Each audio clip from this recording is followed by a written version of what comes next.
뉴욕 증시는 스티브 잡스의 병가에 따른 애플의 주가 부진과 시티그룹의 실망스러운 분기 실적에도 불구하고 반등에 성공했습니다. 다우지수는 0.51% 올랐습니다. 유럽 증시는 유로존 재무장관들이 재정난을 겪고 있는 국가들에 대한 안전망을 강화하겠다고 의견을 모으면서 상승세를 보였습니다. 국제에너지기구는 전 세계의 석유 공급 및 재고가 충분하다고 밝혔습니다. 이에 대한 영향으로 뉴욕 상업거래소의 서부 텍사스산 원유는 16센트 내린 91달러 38센트를 기록했습니다. 미국의 주택시장 지수가 16으로 석 달째 제자리를 걸었습니다. 지수가 50을 하회하면 주택시장의 체감 경기가 좋지 않다는 뜻으로 지난 2006년 4월 이후 기준선을 밑돌고 있습니다. 뉴욕주의 제조업 지수는 11.9로 전월비 상승했지만 시장 예상치에는 미치지 못했습니다. 신규 수주와 구매 가격, 고용 지수 등이 모두 올랐습니다.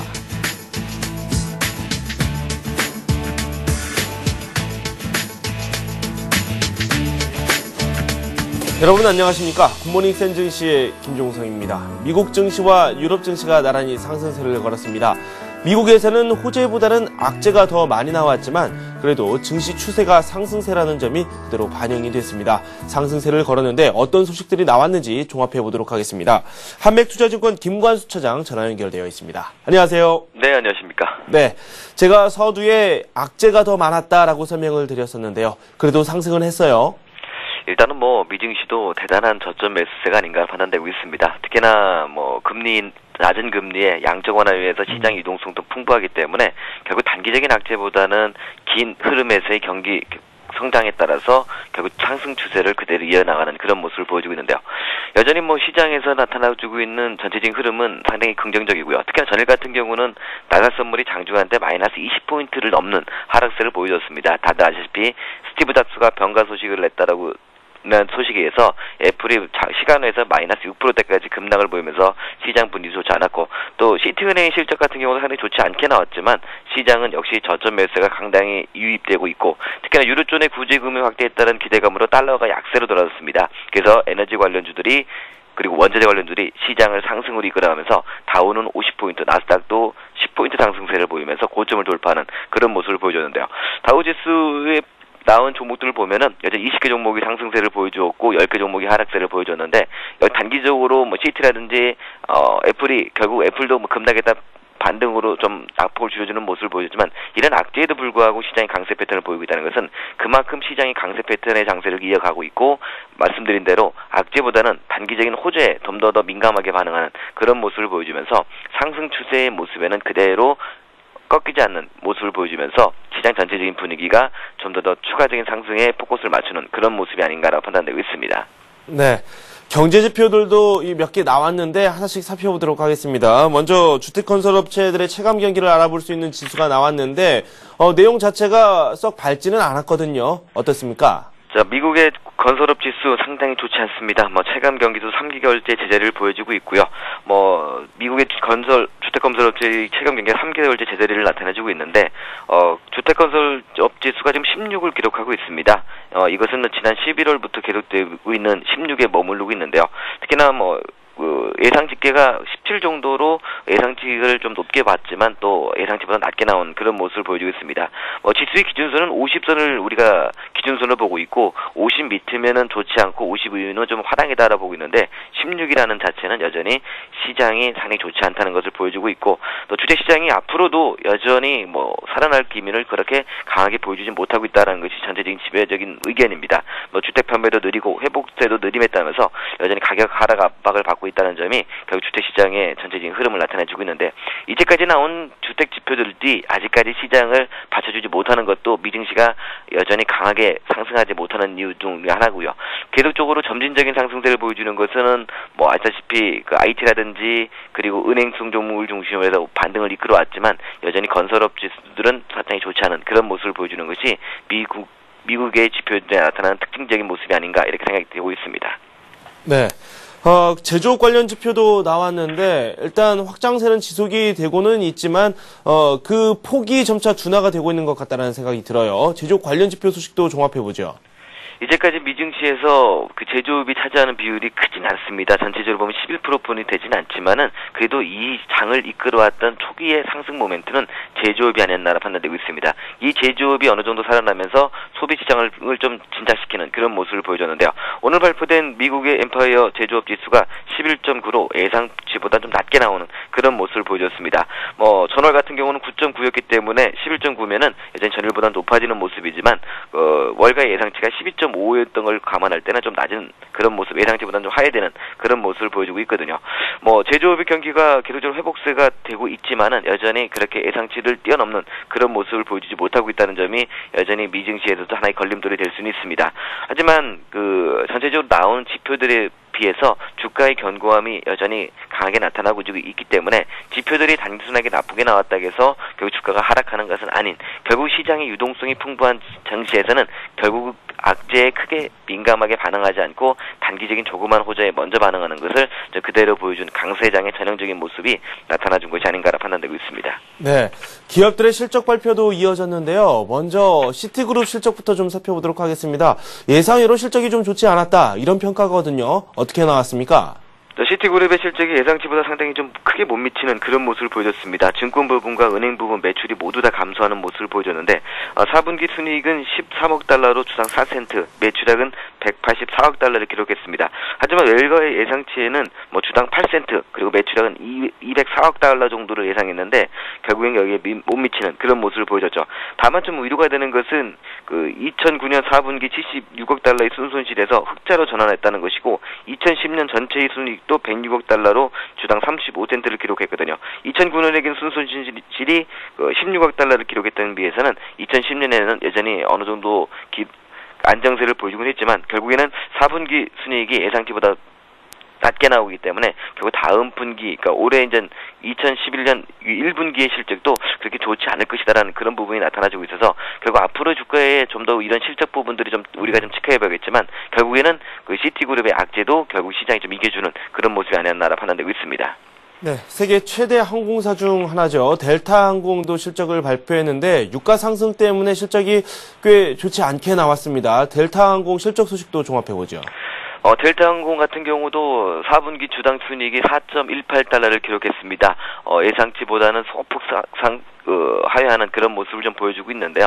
일단은 전체적으로 델타항공 같은 경우도 주당 19센트네요. 지금 죄송합니다. 24센트로 일단은 우리가 어느 정도 봤는데 예상치는 24센트를 좀 기록할 것이다라고 봤는데 주당 19센트로서 어느 정도 실적에 대한 기대치가 좀 상당히 낮아지는 그런 모습을 보여주는데 유가 상승으로 인한 연료비 상승이 계속적으로 가장 컸고요. 또 연료비 외에도 노동비를 감안할 때 꾸준한 운임료가 상승세를 보여주고 있기 때문에 실적이 그렇게 강하게 나타나지 않는 그런 모습을 보여주고 있습니다. 물론 화물 운송 부분에서는 어느 정도 안정세를 찾아가고 있다는 뉴스를 우리가 전일 봤는데 델타항공의 4분기 실적이 좀 기대 이하로 나오는 그런 모습을 보여주면서 항공업계들도 결국에는 4분기에는 조금 더 주춤할 수 있는 그런 모습이 아닌가라고 판단되고 있습니다. 네. IBM은 시간의 거래에서 주가가 상승하고 있던데 한번 내용을 살펴보니까 실적 발표가 역시 힘이 되고 있죠. IBM의 실적 예상치를 뛰어넘었다, 이런 평가를 받고 있습니다. IBM 어떻게 나왔습니까? IBM도 주당 순이익이 4.28달러로 예상치를 좀 상회했고요. 애플 같은 경우도 주당 순이익 같은 경우 6.43달러로 시장 전망치인 5.41달러보다 상승하는 그런 모습을 보여줬습니다. 애플 같은 경우는 실적이 어느 정도 좋아짐에도 불구하고 결국 스티브 잡스의 퇴임 병가 소식으로 해서 좀 마이너스 2포인트대로 좀 낙폭을 줄이는 모습을 보였지만 그래도 실적은 여전히 아이폰 4에 따라서 급등하는 모습을 보여줬고 결국엔 미증시도 보면은 IT라든지 이런 쪽은 여전히 실적에 대한 기대감이 상당히 높아지는 그런 반면에 제조업이라든지 아니면 은행 등에서는 조금 더 시장에서는 기대치에 못 미치는 그런 모습을 보여주는 것이 미증시의 4분기 실적의 특징이 아닌가 이렇게 보고 있습니다. 네. 미국 쪽 소식 저희가 정리를 해봤고요. 유럽으로 한번 날아가 보도록 하겠습니다. 유럽 증시 마감 상황 살펴보죠. 유럽 같은 경우도 일단 상승세를 보여주면서 전체적으로 강세 패턴을 좀 보여주었습니다. 유럽존의 재무장관 회의에서 재정위기 확산을 막기 위한 해법을 도출할 것이다라는 기대감이 결국 유럽 전체적으로 매수세를 좀 강하게 이끌어 주었고요. 또 유럽 금융 안정기금의 확대 등으로서 유로존의 위기에 대응책을 논의할 것이다라는 기대감도 결국에는 유럽 증시를 좀 강하게 만들어놨는데 전체적으로 보면 1%대의 상승세를 좀 보여주면서 27개월 이후에 최고치를 보여줬고요. 달러의 약세에 따라서 유럽에서도 에너지 관련주들이 상승세를 보여줬고 은행주들이 강세 패턴을 보여주면서 유럽 증시 같은 경우도 전체적으로 고점을 돌파하는 그런 모습을 보여주고 있습니다. 아직까지 재정 위기가 끝난 것은 아닙니다. 스페인이라든지 벨기에 여전히 시장에서 상당히 좀 부담스러운 부분도 있지만 결국 이것을 사전에 차단하기 위해서 유로존에서 취하는 행동들이 결국에는 향후에 긍정적으로 받아들이는 그런 모습이다라고 판단되고 있고, 이런 것들이 시장에 부응하면서 결국 유럽 증시도 고점을 돌파하는 그런 모습을 보여주고 있다는 점이 결국 추가적인 유럽 증시의 상승세를 좀 더 예고하는 그런 부분이 아닌가라고 판단되고 있습니다. 네, 국제에너지기구는 원유 수급이 원활하게 이루어지고 있다, 이런 평가를 내렸습니다. 그 때문에 국제유가는 하락세를 좀 보였는데요. 상품 시장 내용도 한번 살펴볼까요? 일단 뭐 상품 시장 같은 경우는 유가가 가장 좀 관심사인데, 또 우리 증시에서 또 유가에 대해서 이제 그 말들이 많이 나오고 있습니다. 일단 그런데 유가가 일단 하락으로 좀 마감을 했습니다. 뭐 아시다시피 그 석유 수출국 일부 회원국들이 증산에 나설 것이다라는 국제에너지기구의 전망으로 해서 유가 하락이 좀 시작이 됐고요. 또 여기다가 알래스카 송유관이 재가동되는 소식에 따라서 결국에는 주가가 어느 정도는 그 하락하는 그런 모습을 보여주면서 유가도 91.38달러로 그 전일 대비 16센트 정도 하락세를 보이던데, 뭐 크게 밀리는 건 아니지만 유가가 좀 그래도 90달러 선에서는 좀 다시 한번 좀 안정세를 취하는 그런 모습이 아닌가 판단되고 있습니다. 김값은 여전히 상승세를 보이면서 1368달러로 0.57포인트 상승세를 보이던데, 뭐 알다시피 유로존에 대한 자금 지원에 따라서 달러가 약세로 좀 돌아섰고요. 이걸로 해서 상품값에서 이 금값은 좀 상승하는 그런 모습을 보이지 않았나 이렇게 판단되고 있습니다. 일단 상품 시장의 전체적인 흐름도 보면은 금값도 그렇고 유가도 그렇고 상승 기조에 있는 것은 사실입니다. 미증시가 상승세를 계속적으로 이어간다면은 유가라든지 금값도 여전히 좀 함께 상승하는 그런 모습인데요. 이 앞전에는 금값이 결국에는 안전자산과 그 위험자산에서 결국 대비되는 주가가 올라가면은 좀 금값이 하락하는 그런 모습을 보이는데, 요즘은 또 함께 움직이는 그런 모습을 보여주고 있기 때문에 결국 아직까지 이 상품 시장의 랠리도 끝나지 않은 그런 모습이 아닌가라 판단되고 있습니다. 네. 오늘 주요 일정을 한번 살펴볼 텐데요. 주택 관련 지표 발표가 몇 개 있고요. 기업 실적 발표 내용을 보니까 금융주 실적 발표가 계속해서 이루어지네요. 종합해보도록 하죠. 일단은 뭐 오늘 가장 관심이 가는 것은 12월 주택 착공과 건축 허가가 있습니다. 물론 뭐 주택 시장에 나오는 지표들이 그렇게 좋진 않고 있지만, 그래도 주택 시장 지표들이 어느 정도 안정세를 보여준다면 결국에는 시장은 좀 더 크게 반응할 수 있지 않나 이런 생각이 들고 있습니다. 그래서 오늘 우리가 체크해볼 주택 착공과 주택 허가를 좀 체크해볼 되겠고요. 또 여전히 뭐 어닝 시즌이 4분기 어닝 시즌이 이어지고 있습니다. 뭐 골드만삭스를 중심으로 해서 웰스파고, 이베이 이런 굵직한 기업들이 나타나고 있는데, 일단은 시티그룹이 실적을 발표했는데 이 시티그룹의 실적 발표가 좋지 않았기 때문에 결국 웰스파고라든지 골드만삭스 또 이런 부분들의 그 체크를 좀 더 해봐야 되는 그런 부분이 아닌가 판단되고 있습니다. 물론 뭐 예상치는 아직까지 뭐 시장에 나온 것은 뭐 어느 정도는 좀 안 좋아질 것이다라는 예상치는 좀 높게 나오고 있지만, 결국 예상치보다 어떻게 나오는지를 우리가 좀 체크해볼 필요가 있겠고요. 또 여기에 뭐 이베이라든지 아니면 몇몇 종목들이 나타나고 있는데, 우리가 좀 체크해볼 것은 골드만삭스라든지 웰스파고 그리고 이베이 정도는 우리가 좀 더 꼼꼼하게 체크해보지 않나 이렇게 보고 있습니다. 네. 미국 증시도 계속해서 상승세를 걷고 있습니다. 예전에도 제가 한번 말씀을 드렸는데요. S&P 500 같은 경우도 7주 연속 상승세를 걷고 있고, 미국 증시 과열이냐 아니냐를 놓고도 말이 상당히 많습니다. 앞으로의 전망은 어떻습니까? 일단은 우리는 뭐 서브프라임 이전 주가를 회복해서 최고점을 돌파하는 2100선까지 왔습니다. 근데 아직까지 그 11800이면은 이전의 완전 고점대가 13000대라면 아직은 미증시도 좀 더 추가적인 상승세를 보여줄 수 있는 그런 부분이 아닌가라 판단되고 있습니다. 그리고 아직까지 뭐 미국에서는 뭐 저금리에 따른 또 양적 완화를 계속하면서 경기 부양이 나서고 있기 때문에 쉽게 꺾일 것이다라고 보고 있지 않습니다. 특히나 미증시 같은 경우도 전일 보시다시피 악재들이 많았습니다. 뭐 애플도 그렇고 시티은행도 그렇고 델타항공도 상당히 좋지 않은 그런 모습을 보여줬고요. 그리고 시장에 나오는 전체적인 지표들도 좋지 않았지만 여전히 이런 악재들을 이겨내고 상승세를 보여주고 있다는 것은 그만큼 시장 유동성이 풍부하고 저점에서 매수가 강하게 나타나주고 있다는 것을 보여주고 있습니다. 그렇다면 미증시도 여기서 단기적인 흔들림은 나타나줄 수는 있겠지만 결국 여기서 꺾이는 그런 모습을 보여주긴 좀 어렵지 않나. 그리고 하단에서는 여전히 대기 매수가 만만치 않은 그런 모습을 보여주고 있다라고 판단되고 있습니다. 그래서 미증시도 단기적인 흔들림이 있어도 뭐 추가적으로 기조에는 여전히 변함이 없고, 또 고점 돌파의 모습이 뭐 우리 증시만 이어지는 것이 아니라 유럽 증시도 그렇고 미증시도 글로벌 증시가 함께 움직이기 때문에 결국 아직까지는 조금 더 추가적인 상승 여력이 남아있다라 판단되고 있습니다. 물론 아직까지 뭐 물가 불안이라든지 그리고 시장에 나타나고 있는 기상 이변들이 결국 주가에 어느 정도의 발목을 잡을 수는 있겠지만은 결국에는 시장의 유동성과는 별 무관하게 움직이는 그런 모습을 보여주고 있기 때문에 결국 추가적인 미증시에도 상승 기조에서 우리가 좀 지켜보는 그런 부분이 필요하지 않나라고 보고 있습니다. 상당히 긍정적이네요. 미국 증시에 대해서는 추가 상승 가능성이 있다. 이런 평가를 내려주셨습니다. 지금까지 한맥투자증권의 김권수 차장과 함께했습니다. 고맙습니다. 예, 감사합니다.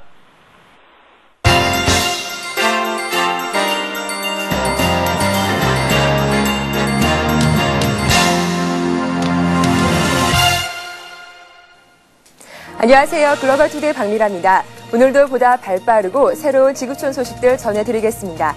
1월 19일 AP통신 주요 소식부터 출발합니다. 미중 정상회담을 앞두고 후진타오 중국 국가주석을 맞이하기 위해 워싱턴 시내 중심부에는 온통 중국 국기인 오송 홍기로 뒤덮여 있습니다. 주요 2개국으로서 서로 협력해야 할 글로벌 과제가 많은 만큼 전 세계인들의 이목이 이번 회담에 집중되고 있습니다. 백악관 주변의 라파엘트 광장을 비롯한 인근 도로와 백악관에서 미 의회 의사당으로 이어지는 시내 한복판에 성조기와 오송 홍기가 나란히 나부끼기 시작했습니다. 후진타오 주석은 메릴랜드주 앤드루스 공군기지에 도착해 조 바이든 부통령 부부의 영접을 받는 것으로 3박 4일의 국빈 방문 일정에 돌입하게 됩니다. 백악관과 국무부 등 주요 당국자들도 후진타오 주석이 도착하기 직전까지 만반의 채비와 잇따른 대책회의로 최종 점검에 분주했습니다. 외교 전문지에 따르면 미중 정상회담의 실질적인 준비는 지난해 9월부터 집중적으로 진행됐습니다. 로버트 기브스 백악관 대변인은 정례 브리핑에서 오바마 대통령은 미국의 행정부와 중요한 믿음들에 대한 입장을 이번 회담에서 분명히 밝힐 것이라고 말했습니다. 이에 따라 양국 간 견해차가 있는 민감한 이슈들에 대해 미국은 더욱 강경한 입장을 취할 것임을 예고했습니다. 현재 구제 금융 시스템으로는 남유럽 국가들의 부채 위기 확산을 막을 수 없다는 여론이 일고 있는 가운데 유로존이 유로 구제 금융 시스템의 전면 개혁에 돌입합니다. 독일과 프랑스 등 유로존 17개국이 유로 구제 기금 확충 등 구제 금융 시스템의 전면적인 개혁을 추진합니다. 또한 역내 은행들을 대상으로 하는 보다 강력한 스트레스 테스트가 수개월 안에 공개되는 등 투자 유치를 위한 신뢰도 제고 작업도 대폭 강화됩니다.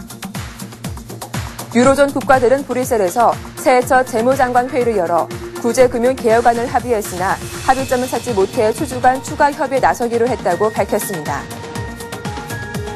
연내 국가들은 이번 구제금융개혁에서 지난해 봄에 설치한 7,500억 유로에 달하는 유로 구제기금을 손질하는 데 주안점을 둘 것으로 관측되고 있습니다. 이런 가운데 투자 유치를 위한 유로존의 신뢰도 제고 작업도 본격 추진됩니다.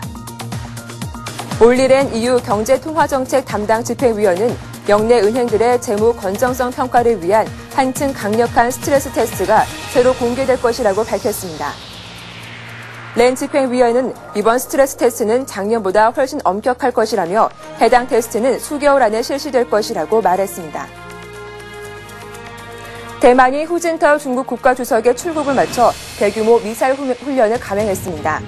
그 결과 전체 목표물 중 3분의 1을 명중시키지 못한 낮은 명중률로 논란이 일고 있습니다.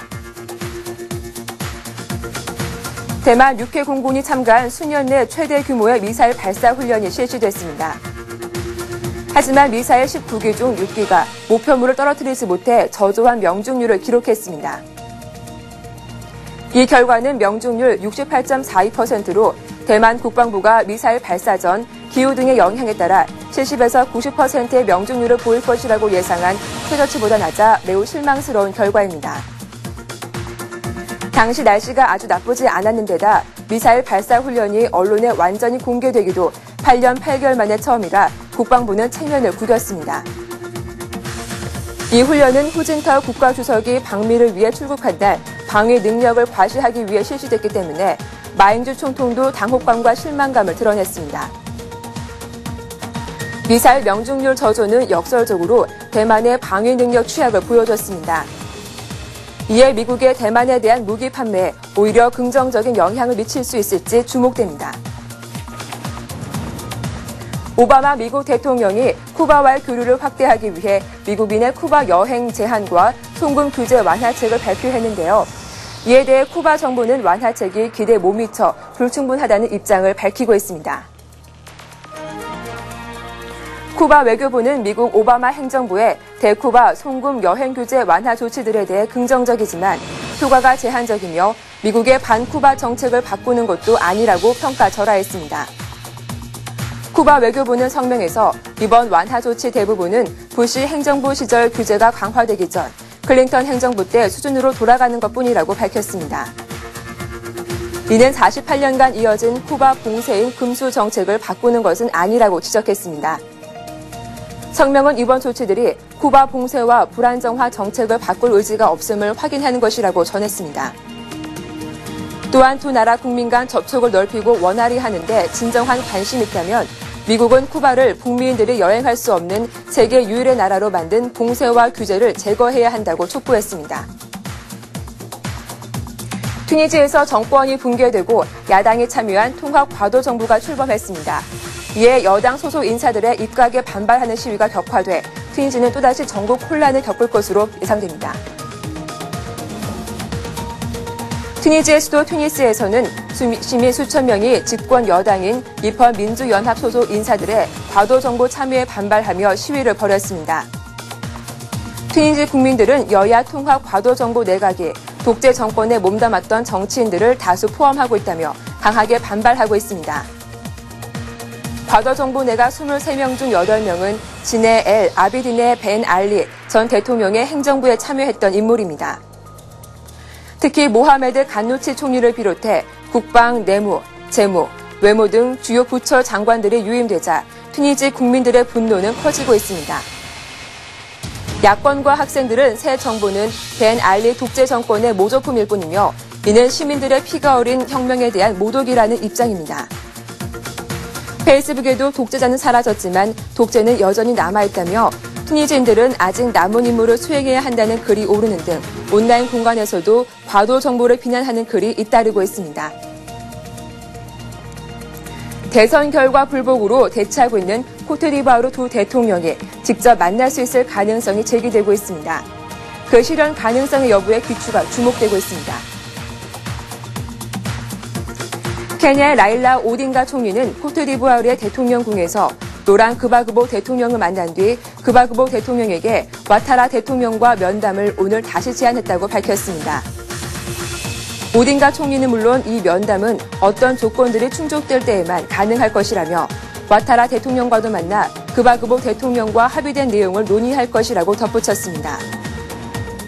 앞서 오딩가 총리는 서아프리카 경제공동체 3개국 대통령과 함께 그바그보 대통령과 면담하고서 코트디부아르 두 대통령이 일정한 조건에서 만날 것이라고 발표했습니다.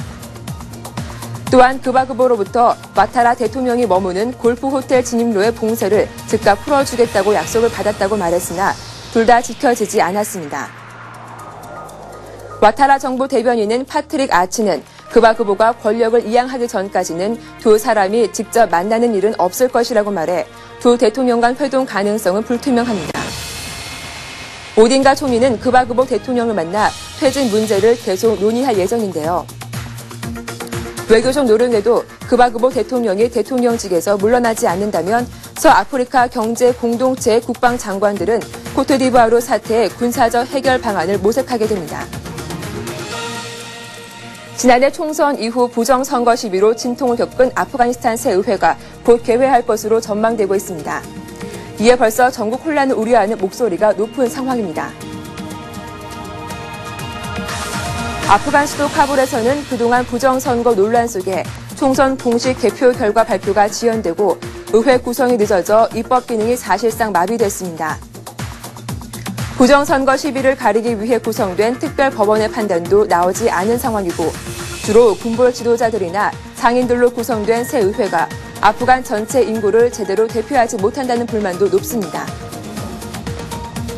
당초 지난해 5월로 예정됐던 총선은 보안, 재정 등의 문제로 9월에야 치러졌고 선거 당일에도 탈레반의 기습 공격이 일어났습니다. 그 결과 최소 22명이 숨지고 전체 투표소 중 1,200곳이 보안 문제로 폐쇄됐습니다. 이후 선거관리위원회가 전체 500만 표의 4분의 1에 해당하는 표를 무효 처리했고 초기에 당선된 24명의 자격을 박탈했습니다.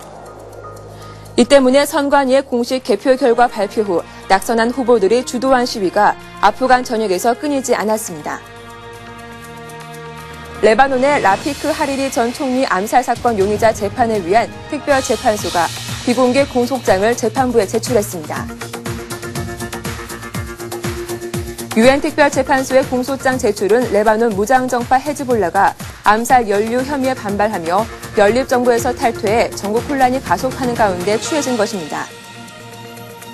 유엔 특별재판소는 재판소의 검사가 공소장과 함께 관련 증거물을 전신 재판부에 제출했다고 밝혔습니다. 구체적인 암살 용의자의 이름과 기소 내용은 공개되지 않았습니다. 전신 재판부의 데니얼 프란센 판사는 공소장 초안을 검토해 체포영장이나 소환장 발행 여부, 기소의 전체나 부분 기각 또는 추가 증거 요청 등을 결정하게 됩니다.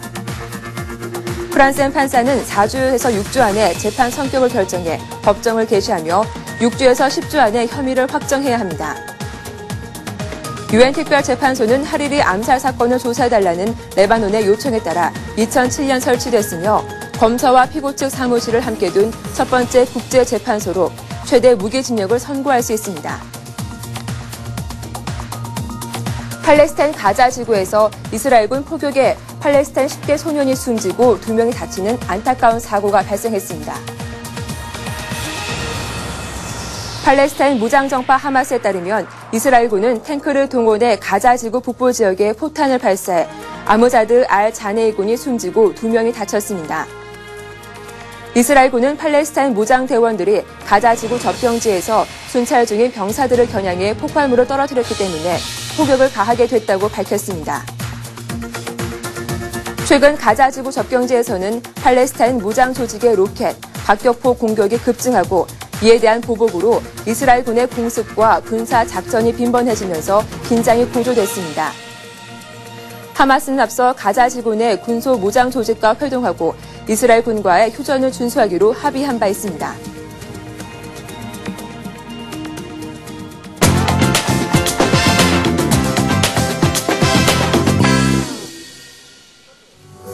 중국의 한 미녀가 길거리 구에 나서 누리꾼들 사이에서 화제가 되고 있습니다.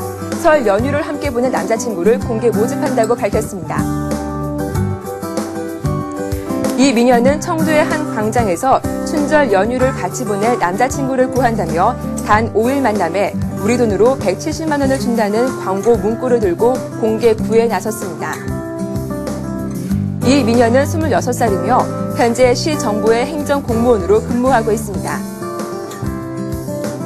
이렇게 공개 구에 나선 이유에 대해 연휴 기간 동안 가족들에게 남자친구를 소개시켜주는 것이 소원이었다며 이 같은 이벤트를 벌였다고 밝혔습니다. 그녀의 구애에 주변 남성들이 삽시간에 몰려드는 등 현재 중국에선 폭발적인 호응을 얻고 있습니다. 대다수 시민들은 당당하게 자신의 애인을 구하는 모습이 보기 좋다며 호감을 표시했지만 일부 시민들은 여성이 공개 장소에서 애인을 구하는 것은 경솔하다며 불편한 심기를 드러내기도 했습니다. 길거리를 걸으면서 문자 메시지를 보내신 적 있으시죠? 앞으로 조심하셔야겠습니다. 미국에서는 한 여성이 문자 메시지를 보내다가 실내 분수대에 빠져버린 웃지 못할 해프닝이 일어났습니다. 미국의 한 쇼핑몰 로비에서 휴대전화 문자에 정신 팔고 걷던 어느 여성이 실내 분수대에 빠졌습니다. 쇼핑몰에 있는 CCTV에는 한 여성이 휴대전화 메시지만 쳐다보며 걷고 있는 모습이 등장합니다. 이 여성은 급기야 코앞 분수대에 발이 걸려 차가운 물속으로 빠지게 됩니다. 물속에서 곧 일어나 황급히 나오지만 물에 흠뻑 젖은 생쥐꼴을 하고 있는데요. 애지중지하던 휴대전화도 교환하게 생겼습니다. 한 직원이 여자에게 다가가 괜찮냐고 묻자 물에 흠뻑 젖은 여자는 창피했는지 조금 젖었을 뿐이라며 자리를 즉각 피했습니다. 이 동영상은 쇼핑몰 직원들이 돌려보며 인기를 끌자 유튜브에 올려놓은 것입니다. 생쥐 28마리를 애완동물로 키우는 이색 취향의 부부가 등장했습니다. 영국 일간지 메트로는 일반 사람들이 혐오스러워하는 생쥐를 애완동물로 키우고 있는 부부를 공개했습니다. 이 부부는 무려 28마리의 생쥐를 집안에서 자유롭게 풀어놓은 채 키우고 있습니다. 이색 취향의 주인공은 바로 영국 요크셔 지역에 사는 케빈과 케이트 부부인데요. 두 사람은 쥐와 특별한 인연을 자랑했습니다. 이 부부의 성은 레트레이로 쥐를 뜻하는 렛과 일치합니다. 덕분에 쥐에 대한 애정도 남달랐는데요. 부인인 케이트는 쥐는 매우 똑똑하고 교감이 뛰어나 애완동물로 매우 적합하다며 쥐와 함께 보내는 시간이 매우 즐겁다고 전했습니다. 한편 두 사람은 요크셔 지방의 쥐 동호회도 운영하며 쥐에 대한 애완동물로서의 매력을 알리고 있습니다. 해외 누리꾼 사이에서 뜨거운 화제와 논란을 일으키고 있는 사진을 소개해드리겠습니다. 이 사진 속의 물고기는 마치 인어의 모습을 형상화하고 있는데요. 미국 뉴올리언스에 있는 수족관에서 촬영한 이 사진은 벨루가 돌고래가 수면 위로 떠오르는 모습을 촬영한 것으로 마치 여성의 수영 장면을 떠오르게 합니다. 고래 양쪽 지느러미는 두 팔을 연상케 하고 꼬리 부분은 다리를 숨겨놓은 인어를 떠오르게 하는 모습입니다. 이 사진을 접한 누리꾼들은 인어의 전설이 이런 장면을 보고 만들어진 게 아닐까 하며 신기하다는 반응을 보였습니다. 하지만 사진의 진위를 놓고 의심하는 눈초리를 보내며 조작 가능성을 제기한 이들도 있었습니다. 원숭이도 나무에서 떨어질 때가 있습니다. 볼리비아 한 TV 프로그램에 출연한 마술사가 실수로 마술 도중 아찔한 사고를 당했습니다. 최근 한 베테랑 마술사가 볼리비아의 생방송 TV 프로그램에 출연해 마술을 선보이다가 손에 부상을 입는 아찔한 사고를 당해 시청자들을 깜짝 놀라게 했습니다. 방송에서 이 남성 마술사는 컵 3개 중에서 미리 점 찍어둔 하나를 찾는 마술을 선보였습니다. 더욱 긴장감을 주기 위해 그 컵 안에 날카로운 못을 숨겼는데요. 여유롭게 마술을 시작한 이 남성은 못이 없는 컵 2개 중 하나를 가뿐히 찾아냈습니다. 이제 확률은 50%인 상황. 하지만 어떤 컵에 못이 들어있는지 확신하지 못한 듯 마술사는 한동안 두 컵 중 하나를 선택하지 못해 망설이는 표정을 지었습니다. 안타깝게도 마술사는 못이 숨겨진 컵을 잡았고 컵 속에 숨겨둔 못이 마술사 손에 박혀 피가 흐르는 사고가 발생했습니다. 결국 마술사는 방송을 다 마치지 못하고 병원으로 실려갔습니다. 방송국에는 돌발 상황에 놀랐다는 시청자들의 전화가 쇄도했으나 오히려 마술사의 건강을 걱정하며 그를 응원해주는 목소리가 더 많았던 것으로 알려졌습니다. 2010 남아공 월드컵 기간 중 독일의 승패와 결승전 결과를 정확히 예측한 족집게 점쟁이 문어 파울의 사당이 세워질 예정입니다. 점쟁이 문어 파울이 살았던 독일 서부 노르트라인 베스트팔레주 오버하우젠에 위치한 해양생물박물관에 그의 사당이 세워질 것이라고 독일 일간지가 보도했습니다. 월드컵 당시 파울은 우승팀을 예견해 전 세계인들의 주목을 끌기도 했습니다. 이러한 그의 능력으로 파울을 지지하는 팬클럽도 상당한데요. 하지만 파울은 작년 10월 이곳 해양생물박물관 수조에서 자연사했습니다. 파울이 죽자 그의 페이스북 팬클럽 회원들로부터 애도의 글이 쇄도하고 있습니다. 해양생물박물관의 타냐 문치클 대변인은 축구공 모형 위에 1.8m 높이의 조상이 올려지고 조상 한가운데 투명 유리창을 통해 파울의 황금색 낙골 단지가 보이도록 만들었다고 밝혔습니다. 오늘 글로벌 투데이에서 준비한 소식은 여기까지입니다. 보다 생동감 넘치는 소식으로 내일 다시 인사드리겠습니다. 고맙습니다.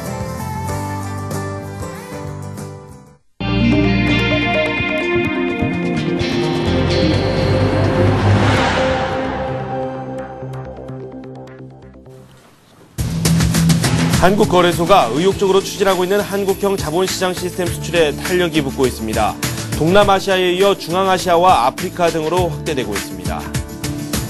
국내 밀폐 용기 시장의 60%를 장악한 1위 업체 락앤락이 중국 시장 1위 브랜드 입지를 굳히는 등 국산 소비재들이 해외 시장에서 점유율 정상에 오르고 있습니다.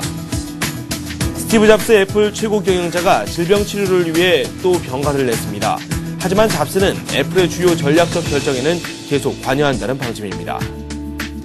가구원 수가 줄어드는 등 삶의 방식이 바뀌더라도 아파트 선호 현상은 계속될 것으로 보입니다.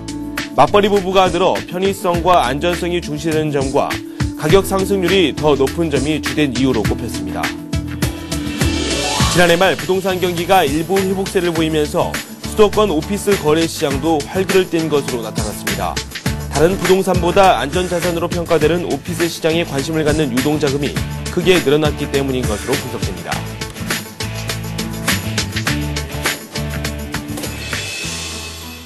네, 윤홍우 기자와 함께하도록 하겠습니다. 안녕하세요. 안녕하세요. 한국형 증시 시스템이 해외 진출이 계속해서 나오고 있다. 이런 소식이 들려지고 있습니다.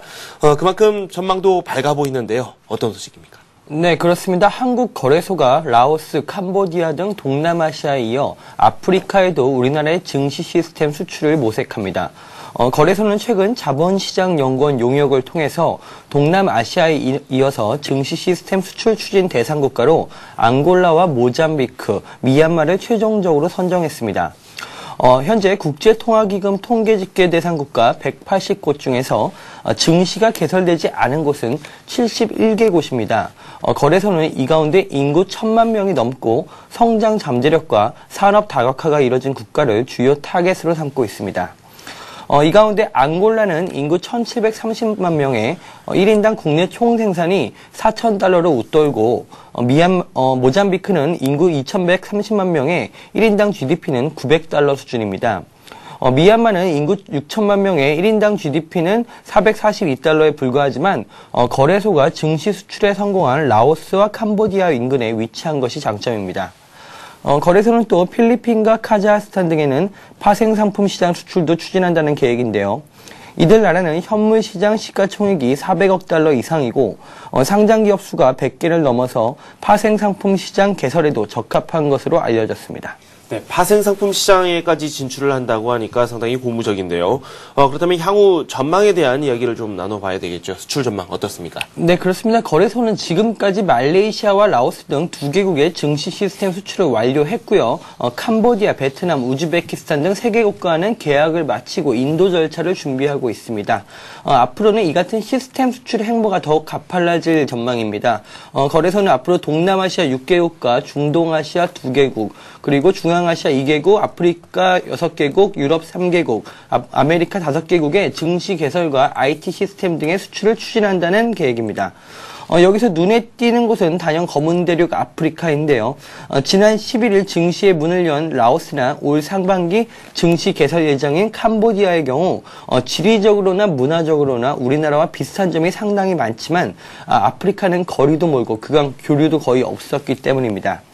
현재 아프리카 시장은 2000년대 들어 발전을 저해해왔던 민족 분쟁과 내전이 꾸준히 감소하면서 경제 성장률 5에서 6%대의 고성장기에 진입하고 있는데요. 아프리카에 본격적으로 증권시장이 열리게 되고 우리나라의 자본시장 시스템에 정착이 된다면 그에 따른 수혜와 파급 효과도 다양할 것이라는 분석입니다. 네. 그리고 국산 생활용품들이 해외 시장에서 잇따라 선전하고 있다는 소식이 들려오고 있습니다. 이 중국 시장에서도 점유율 1위를 또 차지한 기업들도 있다고 하죠. 네, 그렇습니다. 생필, 생활용품 등 국산 소비재들이 중국 등 해외 시장에서 잇따라 선전을 하고 있습니다. 국내 밀폐용기 시장의 60%를 장악한 1위 업체 락앤락은 중국 시장에서도 1위 브랜드 자리를 지키고 있습니다. 국내 화장지, 기저귀 시장의 1위 브랜드인 유황 킴벌리도 중국 프리미엄 기저귀 시장에서 1위 브랜드로 자리 잡았습니다. 베이징, 상하이에서는 프리미엄 기저귀 시장 점유율이 각각 65%, 75%에 달하는 것으로 나타났습니다. 총 매출 기준 국내 1위 패션 업체인 이랜드도 중국 의류 시장의 2대 강자로 부상했는데요. 지난해 말 기준 이랜드는 18개 브랜드를 통해 3,600여 개의 매장을 운영하면서 현재 진출한 글로벌 업체 중 최대의 매장 수를 확보했습니다. LG 생활건강의 화장품 브랜드들은 베트남 시장에서 점유율 16%를 기록하면서 매출 기준 1위에 오르고 있고요. 국내 1위 화장품 업체인 아모레퍼시픽은 지난해 미국 고급 백화점인 니만 마커스가 선정한 뷰티 어워드에서 자사의 제품을 베스트 5 안에 올리는 성과를 거두기도 했습니다. 사실상 미국이나 중국 시장은 사실상 굉장히 지금까지 뚫기가 힘들었던 글로벌 기업들의 무대였는데요. 네네. 업계에서는 이 자국의 경영 방침을 현지에도 그대로 이입하는 글로벌 기업들과는 달리 국내 업체들은 철저한 현지화 전략을 통해서 현지 소비자들의 마음을 사고 있는 것으로 분석하고 있습니다. 네, 현지의 문화도 그대로 반영한 기업들의 전략 잘 먹혀 들어가고 있다. 이렇게 분석을 내릴 수 있겠습니다. 그리고 아이폰으로 대표되는 이 애플의 CEO 스티븐 잡스가 병가를 또 냈습니다. 이 때문에 애플의 주가가 급락하는 모습을 보이기도 했었는데 파장이 만만치 않은 것 같아요. 네, 그렇습니다. 사실상 세 번째 병가인데요. 애플의 최고 경영자 스티브 잡스가 건강 악화를 이유로 또다시 병가를 냈습니다. 스티브 잡스는 지난 2004년 췌장암 수술로 또 2009년 간 이식 수술로 병가를 낸 적이 있습니다. 요번에 병가를 두고는 췌장암의 재발이나 간 이식 문제가 재발한 것 아니냐 이런 그 추측이 무성한데요. 스티브 잡스 측에서는 일단 병가에 대한 이유는 사생활이라면서 이유를 밝히기는 거부하고 있는 상태입니다. 어쨌든 시장에서는 애플이 잡스의 건강에 대해 너무 쉬쉬한다는 비판은 많지만 잡스의 사생활 보호 요청을 위해서 더 이상 캐묻고 있지는 않은데요. 이번에 빈자리는 이전에도 잡스의 역할을 대신했던 팀 쿡 최고 운영 책임자가 채우게 됩니다. 잡스는 일단은 주요 전략적 결정에는 계속 관여한다는 입장이긴 하지만 세계 증시에서 애플의 주가가 크게 하락하는 등 그 CEO가 부재한 효과가 직접적으로 나타나고 있습니다. 네. 스티브 잡스는 사실상 애플의 심장이자 두뇌라고 볼 수가 있는데요. 잡스의 병가로 인한 애플의 주가 하락이 오히려 좋은 매수 기회가 될 것이라는 그런 분석도 좀 나오고 있는데요. 네네. 잡스가 자리를 비우더라도 애플의 상품 가치와 애플에 대한 고객들의 충성도는 여전히 높아서 일시적인 주가 하락에만 그칠 것이라는 이유에서입니다. 네. 그러나 전문가들은 잡스의 존재감을 감안할 때 잡스가 병가 중에도 애플의 주요 전략적 결정을 얼마나 챙길 수 있느냐에 따라서 향후 애플의 주가 향방이 결정될 것으로 보고 있습니다. 네, 뭐 주가뿐만 아니라 향후 산업 재편에도 어떤 영향을 미칠지 국내 기업들도 큰 관심을 보이고 있습니다. 그리고 주택시장 관련한 그런 뉴스가 들려오고 있습니다. 삼성경제연구소가 내용을 발표했는데 아파트라는 게 최근 들어서 이 실수요 중심으로 시장이 재편이 되고 있는데 그래도 그 인기 식지는 않을 것이다. 이런 예상이 또 나왔습니다.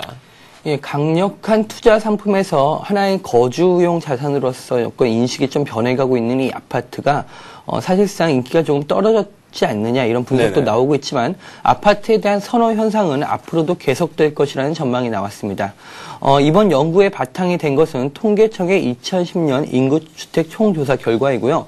연구소는 삼성경제연구소입니다. 이번 자료에 따르면 지난해 우리나라의 총 주택수는 1,487만 7천으로 2005년보다 12.5%가 증가했습니다. 전체 주택 가운데 아파트의 비중은 2000년 47.7%에서 2005년 52.7%, 지난해 58.3%로 이제 60%에 육박하고 있습니다. 아파트의 비중이 이렇게 커진 것은 정부가 택지 부족의 한계 속에서 단기간에 주택을 대량 공급할 수 있는 아파트를 중심으로 공급 정책을 폈기 때문인데요. 네. 대부분의 사람들이 아파트에 살다 보니 또 주택을 신규로 구입하려는 수요자들 역시 선호 트렌드가 모두 아파트로 돌아선 것이나 마찬가지입니다. 연구소는 이에 따라 앞으로도 지금처럼 아파트 선호 현상이 지속될 것이라고 전망했는데요. 주요 이유로 여성의 경제 활동이 증가하고 맞벌이부가 늘어나면서 주거의 편의성과 안전성이 중시되는 점, 네네. 또 다른 주택 유형보다는 그나마 아직까지 가격 상승률이 더 높은 점 등을 꼽았습니다. 연구소는 다만 아파트 생활로 사회의 공동체 의식이 약해질 수 있으므로 단지 내 공동 타가시설 도입이나 공동체 활성화 방안을 마련하고 초고층 아파트의 재해 및 재난 대비를 강화해야 한다고 지적했습니다. 연구소는 또 가구원 수가 줄어서 중대형 수용차 가구원 수가 줄어들더라도 네네. 중대형 수용차 수요가 줄어들지 않는 것처럼 아파트에도 1, 2인 가구가 증가하더라도 중대형 아파트에 대한 수요는 크게 줄어들지 않을 것이라면서 중대형 아파트 공급도 지속적으로 가져가야 된다고 설명했습니다. 네. 일부 부동산 경기가 회복세를 보이면서 이 대형 오피스 건물들도 매각이 활발히 펼쳐지고 있다는 소식이 들어와 있습니다. 수도권에서 이런 현상 더 두드러지게 나타나고 있다고 하는데요. 내용 종합해 보도록 하겠습니다. 네, 그렇습니다. 지난해 12월 수도권에서 총 10건의 대형 오피스 거래가 이뤄지면서 시장에서 잠깐 반응이 좀 뜨거웠습니다. 지난해 10월에서 11월 사이에는 각각 2건의 매매만 성사됐던 것에 비교하면 거래량이 크게 늘어났기 때문입니다. 가장 매매가가 비쌌던 오피스는 미래에셋맵스 자산운용이 사들인 서울 중구 을지로 미래에셋타워로 9,650억 원의 거래가 이뤄졌습니다. 한 자산운용사가 여러 빌딩을 동시에 매입하는 패키지 딜도 이뤄졌는데요. 지난해 9월 인가를 받은 RAK 자산운용이 교보생명 성동, 사당, 은평 사옥을 동시에 사들였습니다. 이처럼 한동안 침체기를 보이던 오피스, 대형 빌딩 거래가 활성화되고 있는 것은 다른 부동산보다는 안전자산으로 평가받는 오피스 시장에 관심을 갖는 유동자금이 크게 늘어났기 때문으로 보입니다. 최근에 증시 상승세도 이에 영향을 미치지 않았느냐 이런 분석도 나오는데요. 실제로 지난달에는 3개의 리츠가 신규 영업 인가를 받았고 8개의 리츠가 영업 인가 신청을 했습니다. 또 총 1조 1,480억 원 규모의 부동산 펀드 18개가 신규로 설정이 됐습니다. 자금이 일단 부동산 펀드에 몰리고 있다는 것인데요. 이 같은 자금 쏠림에도 불구하고 오피스 업계 관계자들은 올해 오피스 공실률은 약간 지난해보다는 소폭 상승하고 임대료는 보합세를 보일 것이라고 일단 전망을 하고 있습니다. 코람코 자산신탁이 국내 기관 투자가와 리서치 기관 등 47개 회사를 대상으로 설문조사한 결과에 따르면 올해 수도권 오피스 시장의 평균 공실률은 5에서 6%로 지난해 4.3%보다 다소 높아질 것으로 예측이 됐습니다. 또 올해 투자 유망 자산으로는 대형 오피스가 1순위로 꼽혔고 사회 간접 자본, 중소형 오피스가 뒤를 이었습니다. 반면 투자 기피 자산으로는 주택 프로젝트 파이낸싱 사업이 1위를 차지했습니다. 네, 지금까지 윤호 기자와 함께 다양한 소식 살펴봤습니다. 고맙습니다. 감사합니다. 네, 지난 월요일부터 저희 서울경제TV가 전문가 방송을 공식 출범했습니다. 센플러스라는 그런 프로그램을 통해서 여러분들께 많은 정보를 드리고 있는데요. 플러스.cntv.co.kr로 들어오셔서 포트폴리오 상담도 받으시고 투자 기법도 전수 받으시기 바랍니다. 저희가 준비한 소식은 여기까지입니다. 저는 출발 센증시에서 다시 찾아뵙겠습니다.